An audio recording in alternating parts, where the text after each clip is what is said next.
Cette semaine, Cénomag vous emmène à l'exposition de Clarisse Roche au Polyèdre, découvrir les boîtes à livres du Lions Club et faire du sport avec le Da Ultimate.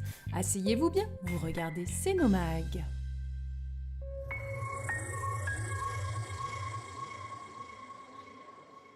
Ce soir au Polyèdre, c'est l'exposition de Clarisse Roche qui est inaugurée, une artiste qui travaille à la fois la céramique et le bois. Alors moi j'ai commencé en 1999 la sculpture sur bois, donc j'ai fait une école de sculpture. J'ai intégré une entreprise, une menuiserie agencement haut de gamme, où j'ai été sculpteur de l'entreprise. Donc je faisais des boiseries, des choses vraiment de style, ce qui s'appelle l'ornementation, style Louis XV, Louis XVI. Et puis je suis restée 4 ans dans cette entreprise et après j'ai eu vraiment envie de faire de la création. Petit à petit je me suis mis à la céramique et puis de fil en aiguille, voilà. Aujourd'hui j'associe les deux matières qui représentent tout mon parcours. Mon atelier est à Saint-Giraud, au-dessus d'Albins, et je suis animatrice le mercredi ici au Polyèdre. Je travaille avec les enfants du centre de loisirs, permettre aux enfants de connaître un peu l'art et puis de découvrir des choses. Ça fait du bien à tout le monde, l'art, c'est important.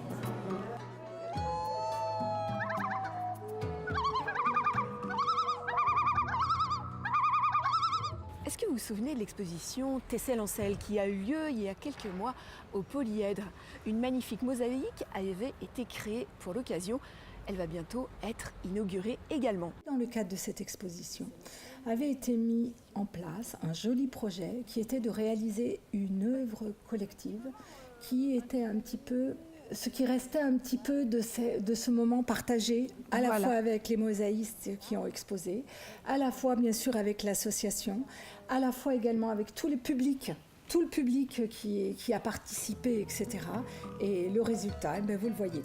Voilà, c'est la mosaïque qui s'appelle Tous ensemble. Voilà. Dans l'idée que chaque petite pièce, quelle que soit sa couleur, quel que soit son motif, quelle que soit sa texture, elle trouve sa place. Voilà, c'est très symbolique. Et du coup, la mosaïque s'imposait obligatoirement dans cet espace que l'on veut convivial, ouvert à tous. Voilà. Prochainement au Polyèdre, l'événement Regard et Cailloux, un événement qui fait la promotion de l'art photographique. Regard et Cailloux, tout à fait. 3e édition. Regard et Cailloux qui a donc démarré en 2014, 2016 et donc en 2018. C'est les 3e rencontres de la photographie de Céno. Regard et Cailloux. Des animations, des conférences, des ateliers, etc. Et puis des rencontres avec les photographes, ouverts à tout public bien sûr, et sur toute la journée. Rendez-vous donc le 12 pour l'inauguration de Regard et Cailloux et le 20 pour une journée spéciale photo. Une boîte pour cultiver le goût de lire. L'association Lions de France a lancé l'opération Boîte à livres à l'occasion de son centenaire, afin de promouvoir la lecture. Et c'est ainsi qu'Annecy Commune Nouvelle a été contactée par le Lions Club d'Annecy. Alors en fait, ce sont les clubs Lions de France qui participent à une grande cause nationale, agir pour la culture et vaincre l'illettrisme. Sur Annecy, c'est ma collègue élue à la culture d'Annecy-Vieux qui a été contactée et qui nous a fait part en fait de cette proposition d'acquérir dans chaque commune historique de la commune nouvelle une boîte à livres et qui serait gérée par des associations ou des particuliers afin qu'elle ne soit pas livrée à elle-même, on peut dire. Et sur la commune de Céno, nous avons été, on va dire, très gourmands puisque nous en avons demandé 3. 3 boîtes à livres ont effectivement été installées au printemps dernier à Barral, à Balmont et devant l'école des Cordeliers. 3 référents ont également été choisis pour s'en occuper au quotidien, comme Marie-Gabrielle au Cordelier. Et comme je promène le chien tous les jours, donc tous les jours je passe à la boîte à livres, voir s'il n'y a rien qui traîne, si elle est propre, voilà, en fait, c'est ça. Pour que les gens aient envie de prendre des livres, il faut que ce soit attrayant, voilà.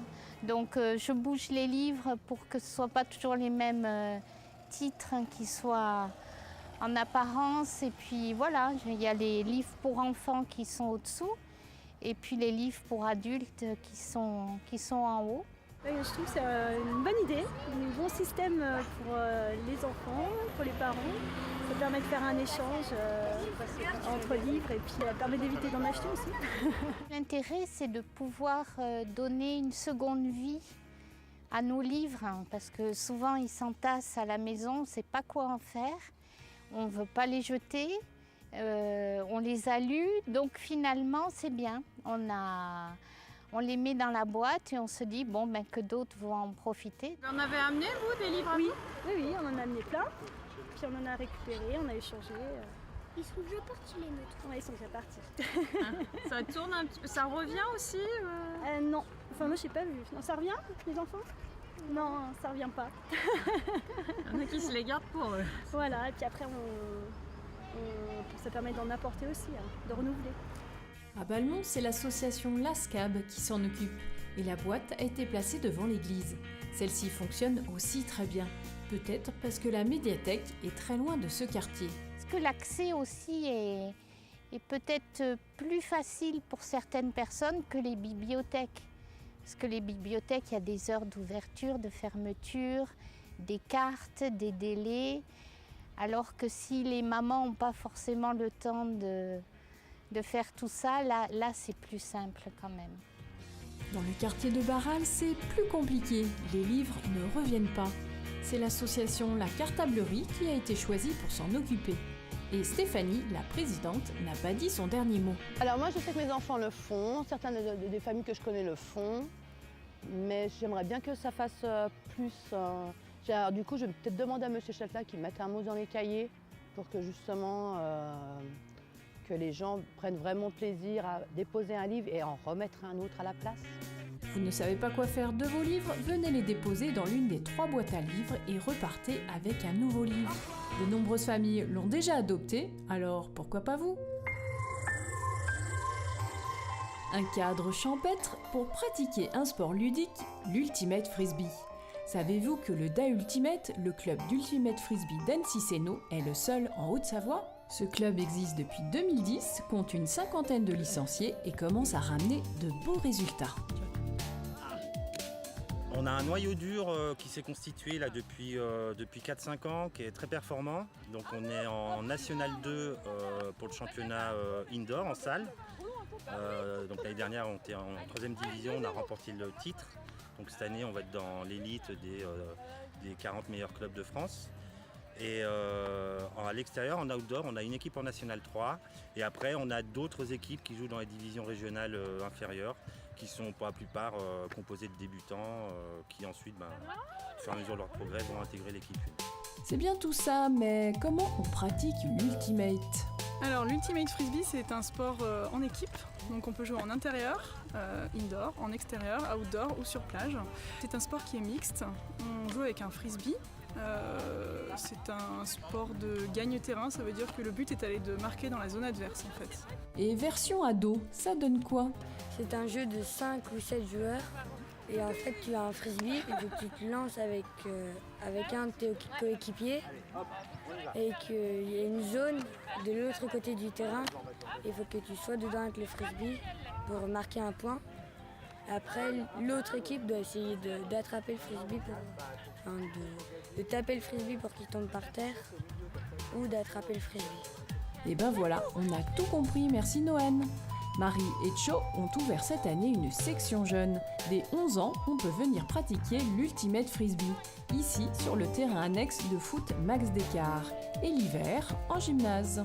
On est agréé jeunesse et sport et on a la carte, on a adhéré à la carte passe région.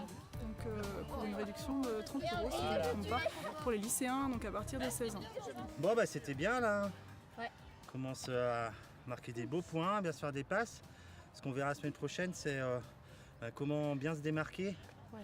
Comme ça, on se fatiguera plus efficacement. Mais là déjà, ça temporise bien, on se fait des bonnes passes, on marque des beaux points. On défend bien. On défend bien. Donc c'est super. Et si l'on demande à Marie et à son fils ce qu'ils aiment dans ce sport, la réponse n'est pas la même. Alors dans ce sport, ce qui est bien, c'est que c'est vraiment basé sur la mixité, il n'y a aucun arbitre. S'il y a un problème sur le terrain pendant un match, on discute entre nous Et si on n'est pas d'accord, on revient à la passe avant. Donc il faut vraiment connaître les règles sur le bout des doigts. Et on est on est arbitre en fait de tout ce qu'on fait. J'aime bien quand il y a beaucoup de personnes sur les terrains, j'aime bien faire des matchs. Et quand il y a de l'action. Noan espère surtout que d'autres jeunes vont venir s'inscrire afin de former une équipe jeune. Alors venez essayer et pourquoi pas vous inscrire à l'Ultimate. Retrouvez toutes les infos sur la page Facebook du DA Ultimate Annecy-Sénaux. Et maintenant, votre agenda. Pot d'ouverture du Polyèdre, le vendredi 21 septembre à 18h. C'est un moment qui se veut convivial autour d'un verre avec une ambiance musicale et qui permet à toutes les personnes qui fréquentent et font vivre cette structure de se rencontrer.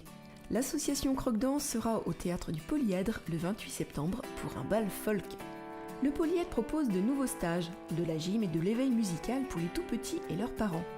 La gym le mardi de 10h à 11h et l'éveil musical le samedi de 9h30 à 10h30. Plus d'informations à l'accueil du Polyèdre. Les bibliothécaires se plient en 4 pour vous sensibiliser à la lecture. Elles seront à la galerie Valsemnoz mercredi 19 septembre à 16h30. L'Auditorium Sénaux vous présente sa nouvelle saison 2018-2019, jeudi 20 septembre à 19h. La soirée se poursuivra avec le spectacle gratuit Petite Fleur. Une tradiflette vendredi 21 au café Terra Natura, au programme de la musique traditionnelle dès 18h30. Animaction poursuit l'organisation de ces vides-greniers pour animer le hameau de Vieux-Gy. Le prochain sera dimanche 23 septembre. Et il vous reste une semaine pour découvrir le travail de Clarisse Roche, sculptrice qui travaille à la fois la céramique et le bois. Elle expose jusqu'au 21 septembre au Polyèdre.